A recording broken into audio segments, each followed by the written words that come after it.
હા, મહેશભાઈની વાત સાંભળી મેં. એમની જોડે હું આ વાતથી સંમત નથી. એનું કારણ છે કે અમે એમનું જે કહેવું છે કે ગામના 4-5 વ્યક્તિઓ જે આવા દરેક અમારા ટ્રસ્ટોમાં વિઘ્ન લાવે છે, હાડકા નાખવાનું કામ કરે છે, એ બાબતના કોઈ પણ અમે ગ્રામજનોએ એમની ટ્રસ્ટની જમીન પાછળ કોઈ પણ વાંધા વિરોધ કરેલો હોય એના પુરાવા અમને રજૂ કરે. મહેશભાઈ આપણે એમને એમાં એક સાંભળી વકીલ હોય, એક આ હોય, તમે એમનું સ્પેસિફિક કેવું એવું છે કે આ 4 જ વ્યક્તિઓ છે કે જે દરેક વખતે આમાં હડકા નાખવાનું કામ કરે છે, આમાં અવરોધ કરે છે. એ બાબતના કોઈ પણ પુરાવા હોય તો મહેશભાઈ અમને રજૂ કરે અને બતાવે બધાને કે ભાઈ અમે કઈ જગ્યાએ તમારી ટ્રસ્ટની મિલકતોમાં હવન કે હડકા નાખવાનું કામ કરેલું છે.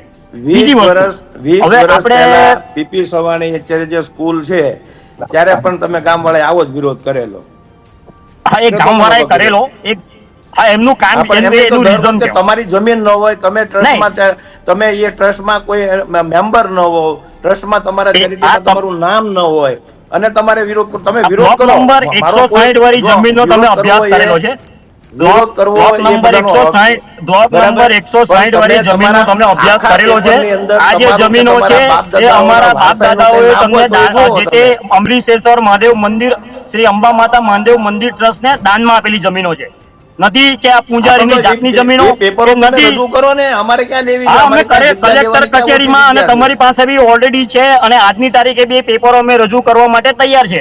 તમે જે પ્રમાણે અમને કીધું કે કલમ 36 મુજબ તમે પરવાનગી લીધી છે, તમે વેચાણની પ્રોસિજર કરી છે. હવે હું પ્રોસિજર પર આપણે જો વાત કરીએ મહેશભાઈ, તો સૌપ્રથમ કલમ જે પબ્લિક ટ્રસ્ટ એક્ટ 1950 ની કલમ 36 મુજબ જ્યારે તમે પરવાનગી લેવા માટે ગયા છો ત્યારે તમે મંદિરનું બધા કરતા પહેલું કામ તો એ જ કરાય કે તમારી જે જગ્યા હોય અને એ તમે અમરીશ્વર મહાદેવ મંદિર કે જે કંઈ પણ મહાદેવ મંદિરના ટ્રસ્ટીઓ હોય એ લોકો એમ કે અમારે નથી વેચવી તો અમારા પૈસા, અમારું પેમેન્ટ અમને પાછું આપી દો, જગ્યા તમે લઈ જાઓ. એ તમે એ સોદો તમે કરેલો છે. અમે ગામવાળાએ કોઈ મીડિયેટર બન્યા નથી, બરાબર છે. હવે આજે તમને ખબર પડી, આજે તમને એવી ખબર પડી કે જે તે સમયે ગામના વડીલોએ દાનમાં આપેલી જગ્યા છે, તો હવે તમે અમારી પર શું કામ ભાર મૂકો છો આ પૈસા બાબતે? કમિશનરની મંજૂરી વગર કોઈ દિવસ થાય નહીં.